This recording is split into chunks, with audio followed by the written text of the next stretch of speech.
Tantangan yang besar itu akan selalu diikutin oleh peluang yang besar. Kalau saya ya model kerja kita ya kerja tim. Jadi kalau salah ya salah semua, kalau berhasil semua gitu. Kesempatan ketemu persiapan. Jadi kalau kita nggak selalu siap, nanti ketika ada kesempatan kita nggak bisa ambil momentum gitu ya.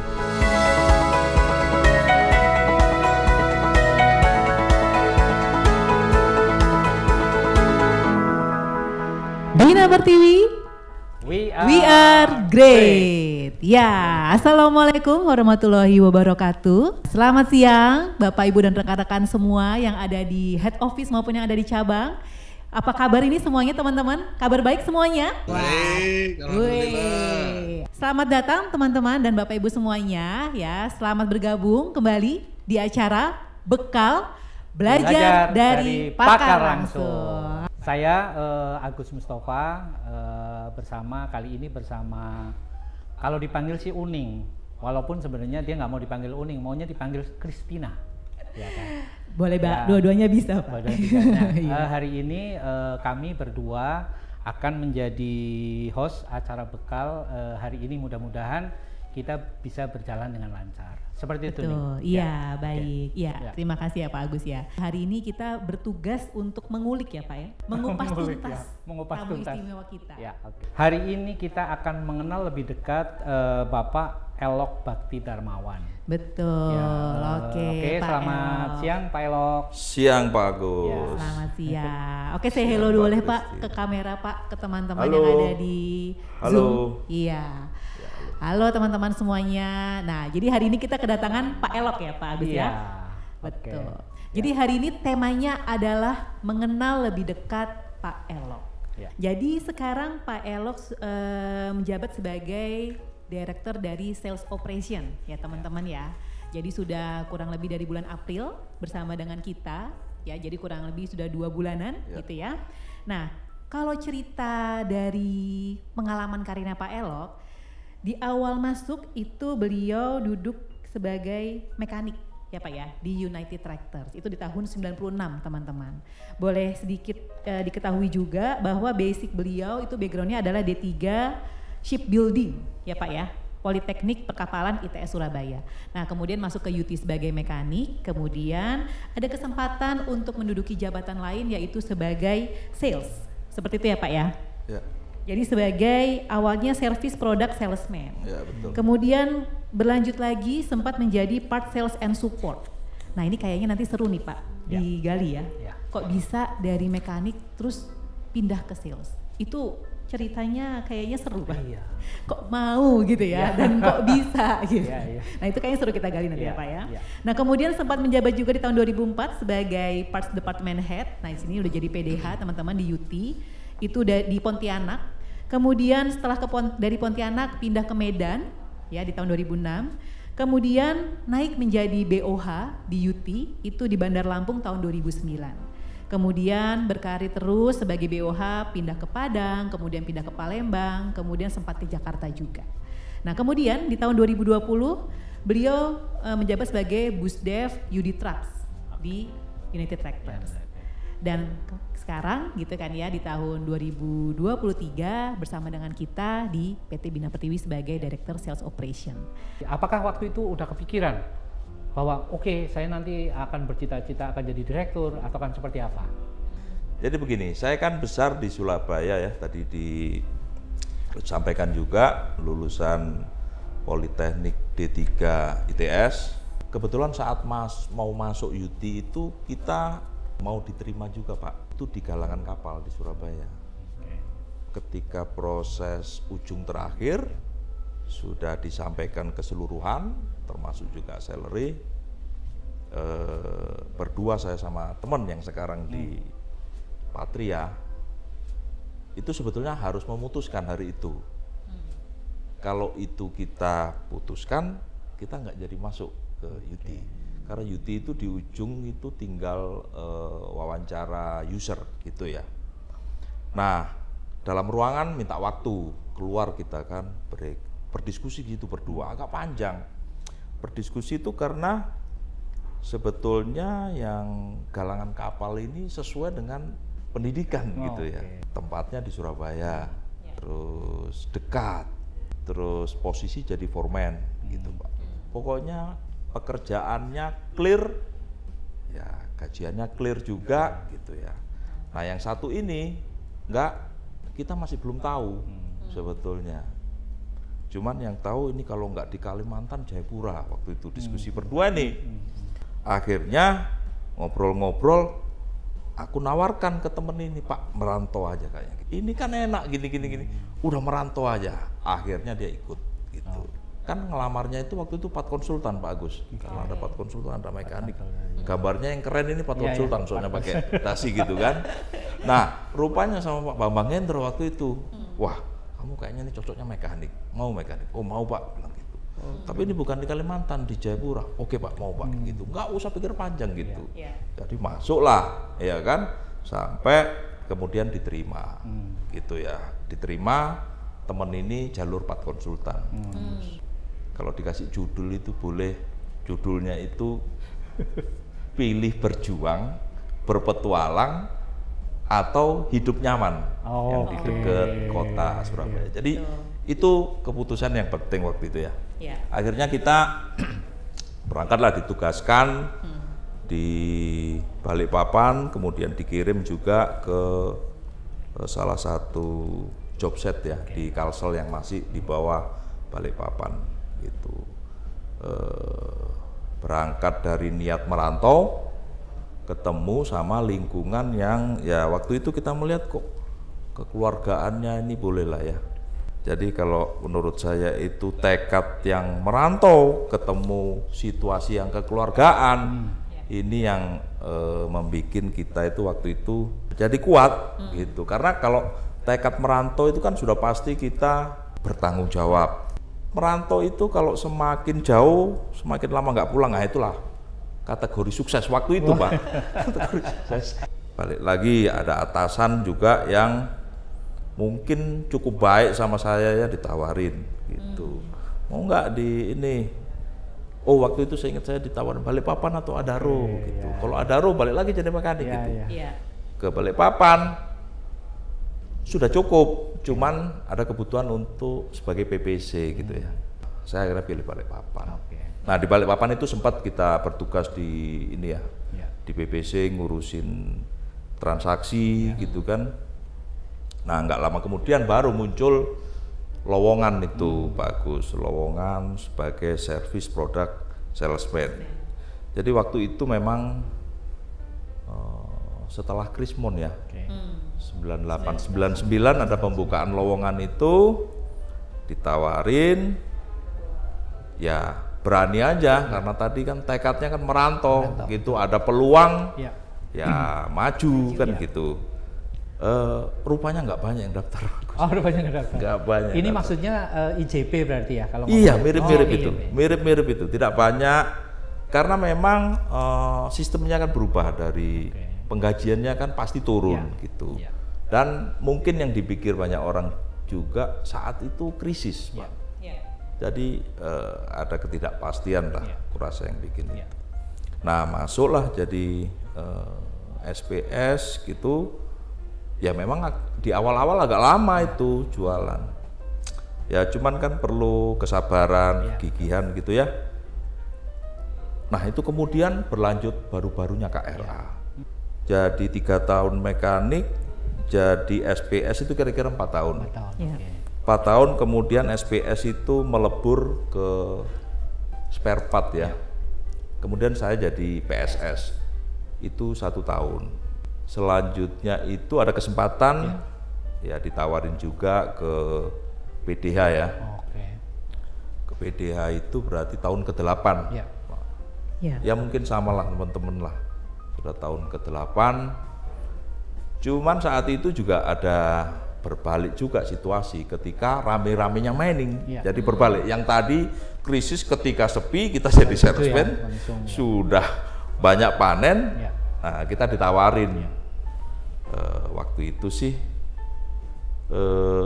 sebetulnya kalau ngomong uangnya ya pengen terus, tapi agak ada jenuh gitu ya. Agak ada jenuh karena yang tekad awal tadi itu pengennya itu merantau itu kemana-mana gitu ya. Nah masuk PDH itu sebetulnya kan peluang kita juga pindah kemana-mana. Masuklah ke situ PDH. Nah, rupanya ditempatkan di Pontianak, kemudian ke Medan gitu ya. Nah dari Medan itu ya jadi PDH waktu itu kan. Jadi lanjut peluang saya ke BM waktu itu. Jadi kira-kira ya tahun ke-13. Itu BM yang bukan SM bukan ya Bapak? Bukan, oh, BM. Ya. BM, Branch Manager. Jadi tahun ke-13. Nah kalau kita di BM kan tentunya ya merintis dari awal. Cabang C, cabang B, cabang A. Jadi 4 cabang lah waktu itu ya di BM sampai di cabang Jakarta ya terakhir. Kemudian dilanjut ditawarin di ini di truk divisi. Ya, ini mengenai teman nih Pak. Bagaimana caranya ini seorang teman itu bisa mempengaruhi Bapak dalam posisi ayo kita berjuang, ayo kita merantau. Sekarang ini posisi buat anak-anak muda sekarang banyak yang biasanya karena teman. Oh saya ke sana itu karena teman saya pada di sana, saya ikut di sana. Nah ternyata di zaman dulu pun sama tuh Neng. Nah kira-kira gimana nih Pak? Mungkin teman-teman semua pada saat itu juga memikirkan hal yang sama ya. Jadi kuliah di perkapalan, tapi belum tentu juga dia itu pengen kerja di seperti workshop gitu di tempat yang tetap gitu. Mungkin secara karakter sama-sama suka explore gitu, terus kemudian kesempatannya ada dan akhirnya saling menguatkan. Iya, hidup itu kan pilihan. Jadi ini yang mesti kita semua memikirkan di awal. Pilih, mana yang dipilih. Kalau yang dipilih kemudian itu perusahaan kita ini, Binator Pertiwi gitu ya, ya senangilah, cintailah kalau menurut saya. Kalaupun belum sampai ke situ ya belajar mencintai gitu ya. Kenapa itu penting? Karena kalau kita senang, kalau kita cinta gitu ya, itu nanti ketemu dengan permasalahan, ketemu dengan gangguan-gangguan atau rintangan atau kesulitan, itu pasti tahan. Ya. Karena kalau kita sudah senang, pekerjaan kita ini kan ya kita terima dalam satu paket. Tidak bisa kita pilih senangnya saja, kemudian susahnya nggak kita pilih kan gitu. Jadi menurut saya setelah kita pilih, yaitu harus kita senangi. Karena kita tidak akan bisa jadi hebat kalau kita nggak mencintai pekerjaan ini. Itu dulu kan. Betul. Nah Pak, kalau sepanjang perjalanan ini kan pastinya juga ada serunya gitu Pak ya. Ada tadi kalau petualangan pastinya ada yang menantangnya Pak. Atau mungkin malah yang tersulit Pak. Nah boleh Pak cerita sedikit mungkin dari pengalaman yang paling menantang yang pernah Bapak alamin itu yang seperti apa? Nah terus kemudian cara Bapak bisa menghadapi itu, kemudian bisa menuntaskan dan juga menghadapinya itu seperti apa Pak? Setiap posisi jabatan itu kan mesti punya tantangan sendiri, punya kesulitan sendiri gitu kan. Yang penting ya kita gigih ya, tekun dan sabar ya. Kalau dibilang paling menantang ya tidak ya, karena setiap masa, setiap waktu itu ada yang menantang juga sebetulnya. Banyak cerita sebetulnya. Tapi saya coba ambil 2 yang di posisi perubahan gaya ya, dari gaya mekanik kemudian ke gaya salesman. Itu kan beda ya. Kemudian waktu itu juga 3 tahun ya, 3 tahun sejak jadi mekanik, berarti kalau masuk 96 sekitar 99. Itu 1 tahun setelah krisis. Itu seingat saya kondisi masih nggak jelas Pak. Kondisi maksudnya kira-kira dampaknya sejauh mana ini buat negara kita kan. Ada rasa was-was waktu itu di Balikpapan. Teman saya waktu itu juga ada juga yang dipindah ke anak perusahaan juga gitu ya, ada 2 orang. Tinggal saya sendiri, banyak pertanyaan kok belum diangkat kontrak. Jadi kontrak itu belum tanda tangan waktu itu kan. Kemudian buka lowongan buat SPS itu. Atasan saya waktu itu nawarin, kamu mau nggak gini? Mau aja kan gitu. Ya kan? Karena kan kayaknya ini hal yang baru ini kan. Jadi ada transisi sebetulnya sih ya, dari mekanik saya nggak langsung sih. Saya sempat jadi ngurusin transaksi sebetulnya. Ya, tapi kayaknya ini lebih menarik ngurusin transaksi sekaligus dapat insentif gitu kan. Ya, masuklah di situ. Ya itu saya pikir sih saat yang menantang yang. Nah, yang kedua, saat yang menantang lagi ketika puncak-puncaknya kita mendapat insentif, ya itu dikasih challenge lah. Challenge ke PDH gitu. Super player gitu, main sendirian. Gitu kan. Beralih ke ya harapannya super coach gitu ya. Jadi menghasilkan sesuatu tapi nggak langsung dari kita. Di setiap tantangan yang besar itu akan selalu diikutin oleh peluang yang besar. Nah ini, jadi kalau waktu itu saya nggak ambil juga nggak akan sampai seperti ini mungkin. Jalan di depan tuh juga bentuknya pun juga masih belum gitu ya Pak. Apa yang membuat Bapak tuh kok bisa berani dan ada hal apa yang Bapak persiapkan sebelumnya kah? Atau mungkin ada yang Bapak pikirkan? Yang pertama sih sebetulnya arahan dari atasan sih ya. Jadi waktu itu kita melihat juga tujuannya dibikin program ini gitu ya. Kesempatan ketemu persiapan. Jadi kalau kita nggak selalu siap, nanti ketika ada kesempatan kita nggak bisa ambil momentum gitu ya. Itu. Jadi artinya yang memilih pun juga kita ya Pak ya. Iya. Kita yang membentuk juga kesempatan itu sebenarnya ya. Nah Pak, kalau ditanya tadi tantangan gitu ya. Ketika Bapak mengalami hal yang sulit kan pastinya pernah merasa capek Pak. Atau mungkin merasa jenuh seperti itu. Biasanya apa yang Bapak lakukan? Sampai akhirnya bisa recharge energi lagi. Sebetulnya kalau jenuh agak jarang ya. Kalau jarang Pak? Iya. Waduh. Nah ini yang nanti mesti dikulik. Iya, kok bisa nggak jenuh ya Pak? Iya, gitu. Kenapa? Atau capek Pak? Jadi kerja itu kadang dibikin senang ya. Di grup itu dibikin seru-seruan aja. Jadi dibikin challenge gitu. Jadi kalau ada problem gitu kan pekerjaannya troubleshooting gitu ya. Si A gitu, kamu selesai ini sama supervisor. Kamu berapa lama? Itu 2 jam Pak. Wah saya 1,5. Itu dilelang gitu ya, bikin seru-seruan. Ada challenge-nya padahal berarti. agak-agak ngantuk juga kalau malam kan. Jadi ya dibikin gitu supaya men-challenge gitu. Oke. Jadi kuncinya ya dinikmatin, dibikin seru gitu Pak ya. Jadi komunitas ini ya komunitas peer group kita pun juga sama-sama saling nyemangatin gitu sebenarnya Pak tujuannya. Kira-kira apa yang Bapak bisa sampaikan ke teman-teman milenial bahwa tadi dibilang hidup ini pilihan gitu kan, lu mau milih hidup yang apa ya terserah gitu kan. Tapi ternyata apa yang dipilih sama Pak Elok sampai sekarang mungkin sampai 20-25 tahun ini ternyata ya kalau kita ngomong membuahkan hasil yang sangat luar biasa gitu loh. Bahwa ini kan sesuatu yang bisa dijadikan dicontoh nih sama teman-teman. Kira-kira gimana Pak Elok? Ya di awal itu yang penting sih ya. Kan memilih gitu ya. Sama kayak pilih pasangan juga ini sebetulnya ya. Ketika dipilih kemudian juga senang gitu ya. Ya logiknya mestinya engage ya.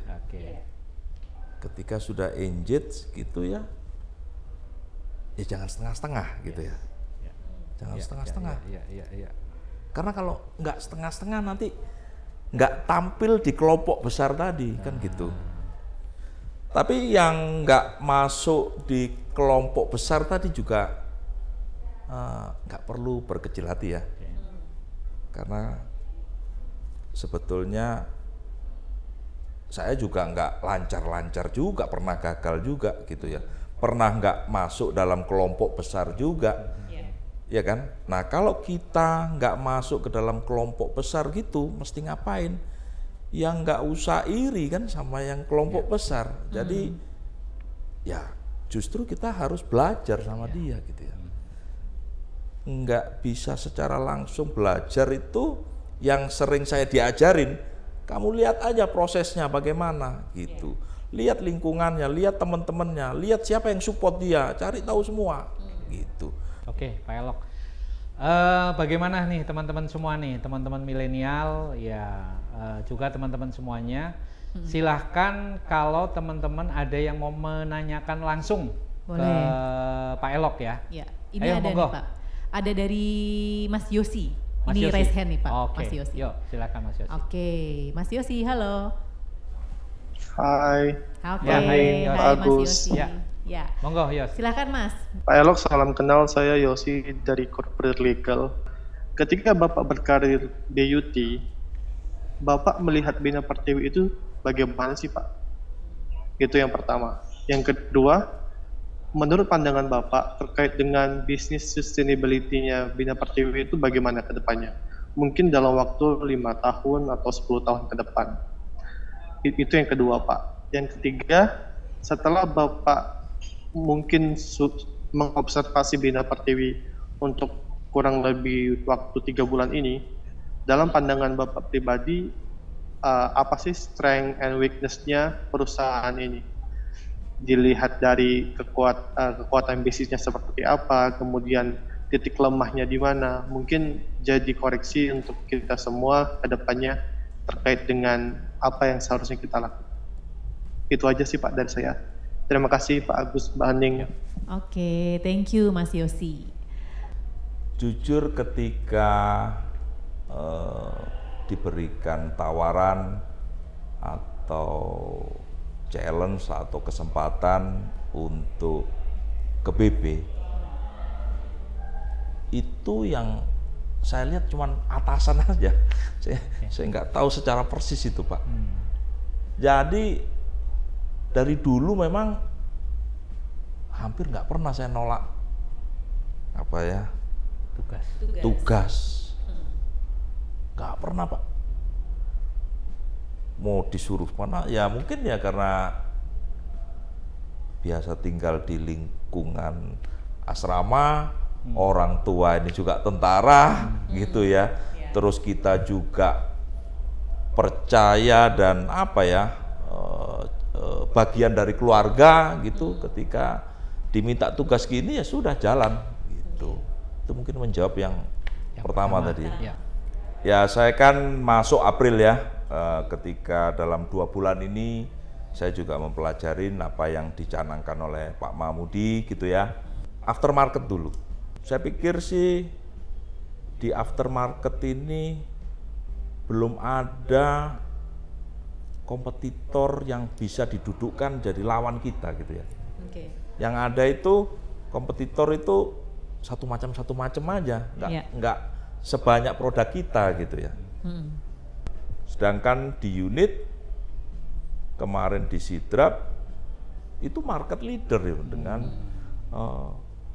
market area yang tidak begitu luas gitu ya. Artinya positioning kita itu cukup kuat gitu ya. Kalau market share kita 80% gitu ya, yang lain itu ada 1 atau 2 kompetitor yang 20. Dia melakukan effort 2 kali lipat itu masih belum bisa ngejar kita. Kalau di Komatsu itu istilahnya dan Totsu kalau nggak salah. Jadi 2 kali dia melakukan effort 2 kali lipat itu belum bisa ngejar kita. Kemudian yang plantation juga yang di agro itu kita juga market leader gitu ya. Dengan situasi lahan sawit ya cukup banyak di Indonesia gitu ya. Jadi artinya ke depan juga masih berpeluang gitu. Jadi yang masih ada keraguan-raguan itu baiknya sih fokus di geser lagi ke titik fokus tengah untuk bersama-sama kita cari opportunity sehingga pertumbuhan itu bisa terjadi dengan cepat. Ya. Mungkin ada hal apa yang perlu improve? Mungkin dari sisi bisnis bisa, mungkin dari sisi people, proses. Ya tentunya ada area-area yang mesti diimprove. Misalnya begini ya, terkait aftermarket gitu. Kita belum bisa secara cepat untuk mengetahui atau menvalidasi market gitu ya. Kemudian terkait coverage gitu ya. Jadi yang sebelumnya kita fokus di winning ratio, mungkin sekarang ada baiknya menggeser untuk total size gitu ya. Terus coverage kita udah optimal belum? Ya, jadi artinya harus lebih banyak mengeksplor ya Pak. Ya. Dan juga kita pastikan peluangnya itu dihitung detail, kemudian benar-benar fokus untuk mendalami peluang apa yang memang kita bisa garap di sana gitu ya. Iya betul. Nah ini dari Mah_BP. Ini Pak Mahmudi bukan nih maksudnya? Halo Bapak. Oke Pak, mohon izin saya bacakan pertanyaannya. Kalau melihat perjalanan karir Bapak yang panjang, boleh di-share ke kami bagaimana Pak Elok mengelola diri sehingga Bapak tetap semangat dan juga tetap humble walau sudah melesat karirnya. Dengan siapa? Mungkin kalimat yang penting itu rasa syukur sebetulnya sih ya. Ya. Jadi ketika kita bertemu masalah, bertemu dengan sesuatu yang pelik, ya itu selalu saya itu kembali bersyukur. Karena sudah pasti masih banyak orang yang masalahnya lebih berat kan gitu. Atau ketika kita agak merasa letih bekerja, itu pasti kalau kita merenung bersyukur masih ada juga yang orang yang lebih berat lagi, lebih keras lagi gitu ya. Yaitu untuk apa sih ya, yang seringkali untuk menyemangati diri saya. Itu. Terus yang kedua ya balance lah ya. Balance. Kerja juga ya, kita olahraga juga, bertemu teman itu. Ya saya sih senang sih bertemu teman-teman gitu, mengenal ketemu orang baru gitu, berdiskusi itu. Kita lanjut Pak Elok, pertanyaan selanjutnya. Mungkin Pak Agus mau membacakan? Ya, selamat siang Pak Elok, Pak Agus, Mbak Uning ya. Kita semua mau nanya Pak Elok sehari tidur berapa jam dan untuk melepas stres? Oh iya. Me time-nya ngapain Pak? Katanya tuh Pak. Ini pertanyaan dari siapa nih? Oh dari SBO Dashboard. Wah, ini yang ada di curiga saya gimana nih? Ini curiga saya nih. Melepas stres, berarti kan stres, dianggap saya ini stres loh. Iya, gitu. padahal tadi kan ngomong nggak ada stres ya, nggak jenuh loh ini. Iya, nggak jenuh gitu kan. Ya kalau tidur normal lah ya. Tidur itu ya macam-macam sih, kadang bisa jam 12, jam 11, kadang jam 1, kadang jam 10, tapi bangunnya itu ya 4:30 karena timer saya selalu bunyi, karena sering golop gitu kan, Sabtu Minggu di setting, ya hari kerja nggak dimatiin ya hidup terus gitu. Ya itu jadi berapa jam? Ya sekitar 5 jam ya. 5 jam. Masih batas normal ya. 5 jam. Ya, Oke. Kemudian apa? Kalau me time-nya Pak, di saat Bapak ya mungkin nggak jenuh ya, atau Bapak me time-nya atau hobinya apa sih Pak? Ya golf lah. Kenapa kok golf gitu ya? Iya, pertanyaannya kenapa?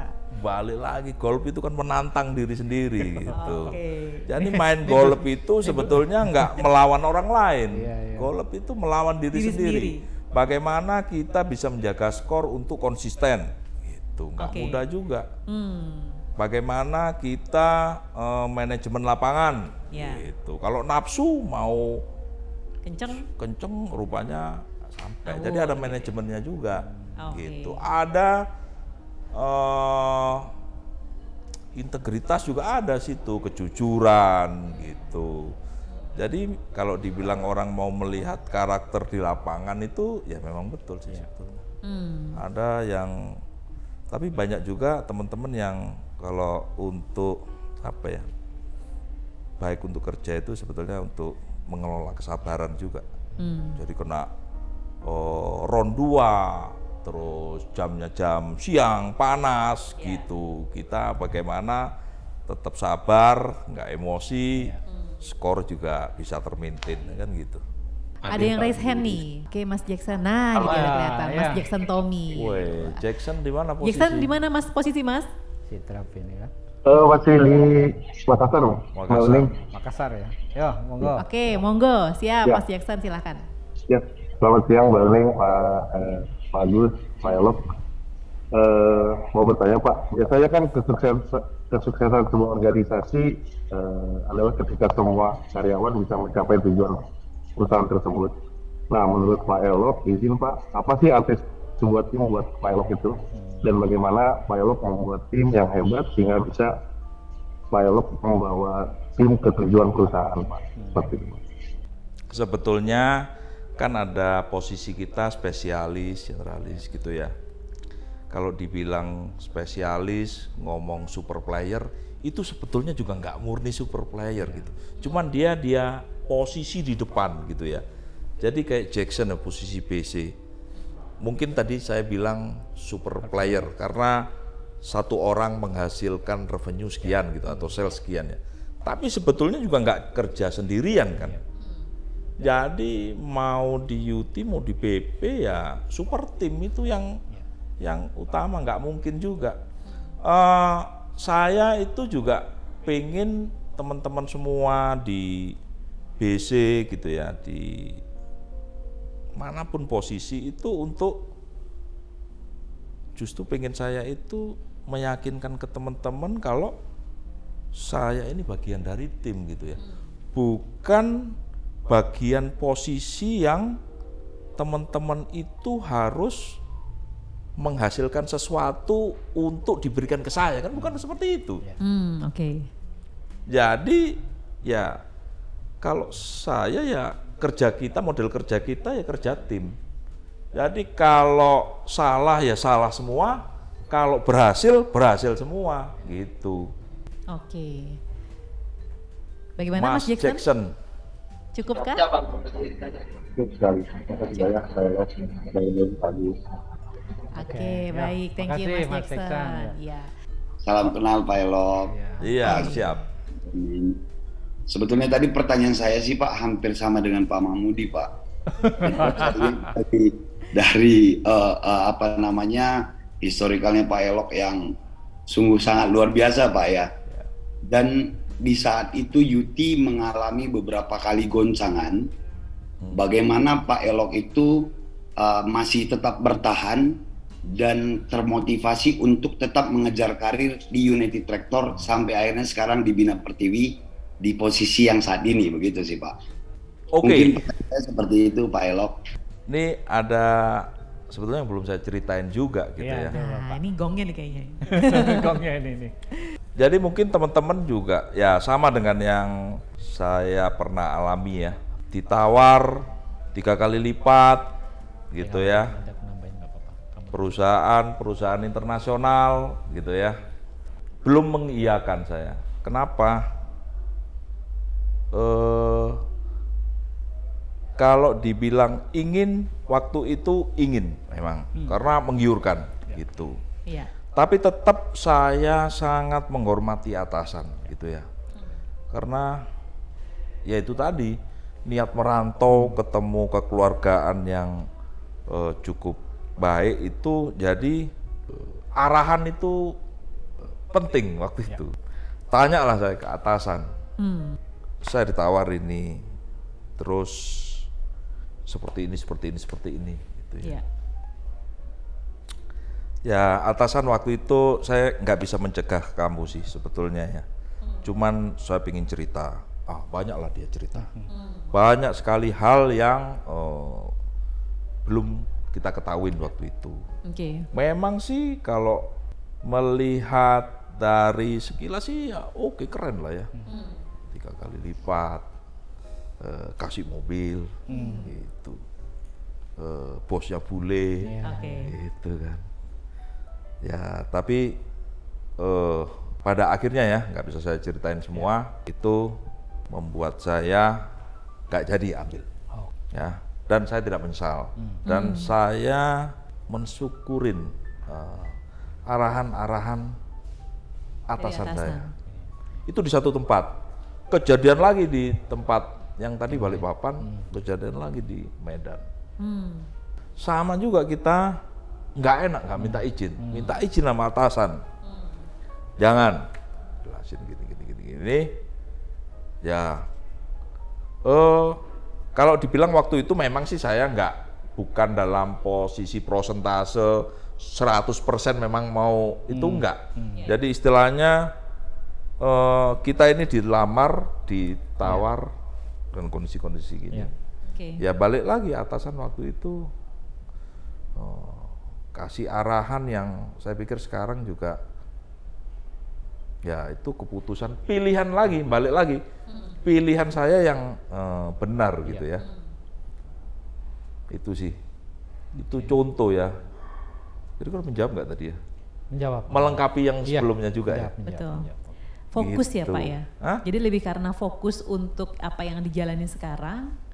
Jadi menjawab juga ikatan tim juga tadi ya. Ikatan tim ya. Saya itu kalau nggak dikasih izin ya mau ini cabut ya nggak enak gitu. Jadi ya semacam ada ikatan gitu ya. Jadi menurut saya yang penting itu ya pilihan-pilihan itu, rangkaian-rangkaian itu kita mesti benar-benar memilih, karena suatu saat ya kebanggaan itu di proses-proses rangkaian tadi. Itu Pak Andika. Ya, terima kasih banyak Pak Elok. Sehat selalu Pak. Terima kasih banyak Pak Agus, Mbak Uni. Ya, sama-sama Mas Andika. Oke, wah ini tampaknya nggak berasa Pak Agus. Ini sedikit tapi lama-kelamaan ternyata banyak ya yang bisa didapatkan ya. Dan ternyata connecting the dot-nya nyambung Pak. Jadi mungkin tadi teman-teman ada yang ngerasa Pak Elok tuh kok humble banget, terus Pak Elok kok ngerasa apa kelihatannya ya semangat daya juangnya tuh tinggi. Ternyata nyambung teman-teman ya. Satu tadi Pak berangkat dari latar belakang keluarga, ternyata Bapak juga di keluarga ini Pak ya, angkatan ya. Jadi tinggal di asrama, keluarga pun ternyata karakternya yang membentuk tampaknya Pak untuk Bapak siap terima tugas gitu kan. Determinasinya jalan, daya juangnya jalan, terus kemudian integritas, loyalitas, solidaritas. Betul. Ya itu apa ya, kayaknya kebawa ya Pak ya. Oke, nah itu ternyata awalnya teman-teman. Terus kemudian akhirnya terbentuk, Bapak jalanin pengalaman hidupnya dari awal berkarir sampai sekarang, dan itulah yang akhirnya membentuk Pak Elok menjadi sosok yang seperti ini, gitu kan ya. Dan ternyata konsisten gitu ya, loyalitasnya juga teruji Pak, itu bisa dikatakan teruji. Dan akhirnya ya, kan sudah teruji lah. Teruji banyak ya Pak. Karena ya separuh umur saya sudah separuh lebih umur saya itu di AMC kan. Betul, iya. Pertama ya, ini mungkin saya bisa sebutkan, nanti bisa dilengkapin. Yang pertama adalah kita berbicara tentang hidup itu pilihan. Betul. Nah, beliau itu sudah memilih sesuatu hal yang sudah buktikan selama 25 tahun lebih, dia buktikan gitu kan. Beliau buktikan. Artinya apa? Benar ternyata. Benar. Ya enggak ya? Iya. Itu benar. Terus yang kedua mungkin berhubungan dengan cintailah pekerjaan. Nah, kalau udah mencintai pekerjaan, apapun yang terjadi, nggak ada tuh istilah jenuh. Tadi terkait sama ambil kesempatan Pak. Ya, kesempatan yang ada itu ya memang karena kita yang buat juga Pak. Jadi artinya ketika kesempatan itu ada, itu pun juga disiapkan karena ada kesiapan kita. Oke, terus kemudian tadi yang terkait dengan apa kuncinya Bapak tetap bisa menjalani sampai dengan sekarang itu sabar gitu. Rasa syukur. Nah, itu ngomongin tentang rasa syukur itu yang ternyata juga menguatkan tiap hari ya Pak ya. Bagaimana merecharge energi kita gitu kan ya. Terus kemudian menikmati setiap tantangan yang ada, dan pastinya kita tadi Pak nggak harus melihat ke atas terus kan, tapi lihat di bawah. Jadi perbandingannya masih ada orang lain lagi yang juga sebenarnya lebih susah loh, lebih sulit loh. Ternyata kita masih bisa menghadapi ini. Oke, terus kemudian ada lagi terkait dengan bagaimana tadi ngomongin tentang engagement ya, tim. Ya. Bagaimana kekeluargaan di dalam pekerjaan itu juga ternyata mempengaruhi keseimbangan kita dalam bekerja. Jadi tadi yang membentuk rasa kekeluargaan itu pun juga sebenarnya dari sisi Pak Elok pun ada gitu kan. Jadi ya udah bentuklah rasa nyaman itu, kuatkanlah tim kita, saling mensupport satu sama lain dan harapannya ke depan pun juga saling menguatkan. Nah mungkin Mbak Uning sebelum terakhir ini barangkali nanti Pak Elok akan ada closing statement ya Pak? Ya closing statement. Monggo silakan Pak Elok mungkin. Monggo Bapak untuk menutup sesi kita hari ini Pak. Sesi kita hari ini. Ini terkait dengan wisdomnya ya. Wisdomnya apa ya, yang kira-kira akhirnya, Bapak gimana nih? Bapak pegang gitu. Ya sukses itu tidak hanya terwujud dengan langkah besar ya. Langkah-langkah kecil yang konsisten, yang penting optimis, rubah pesimis jadi optimis gitu ya. Rangkaian langkah-langkah tadi, pilihan-pilihan tadi gitu ya, yang sebetulnya menjadi kebanggaan ya.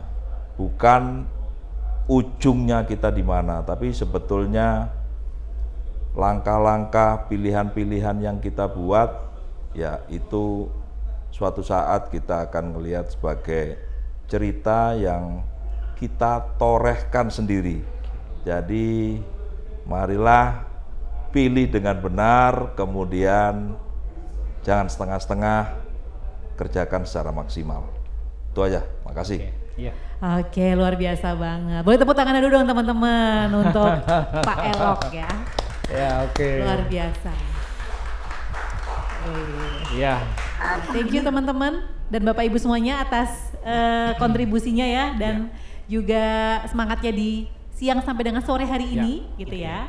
Oke, cukup ya. Terima kasih kepada teman-teman semua sudah membersamai kita semua ya. Juga terima kasih Pak Elok ya. Iya, terima kasih atas sharingnya, sehingga teman-teman udah kenal semua sama Pak Elok gitu, seperti itu ya. Iya. Monggo Ning bisa kita tutup ya Pak. Ya. Baik, terima kasih. Kalau begitu kami pamit undur diri. Jadi mohon maaf kalau ternyata masih ada salah-salah kata atau ada sesuatu hal yang kurang berkenan di hati teman-teman dan Bapak Ibu semuanya.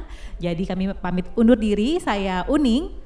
Saya Agus Mustafa. Ya, kami pamit undur diri dan selamat sore semuanya. Terima kasih. Bina Pertiwi. We are great. Thank you semuanya. Bye-bye.